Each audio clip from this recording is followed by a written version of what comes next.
32 years old, married, and blessed with 4 children. I'm applying for a housekeeper and nanny. As for my experience as a housekeeper, I maintain that the house is clean and organized as a house.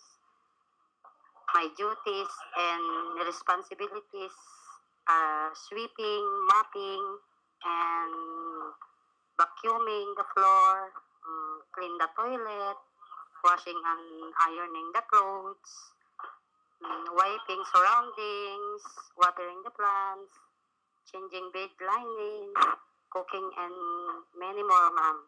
And being a nanny, I know how to take care babies, changing diaper, sponge bath, prepare milk, and sterilize the bottle, feed the baby, and sing lullaby song to put the baby to sleep, ma'am.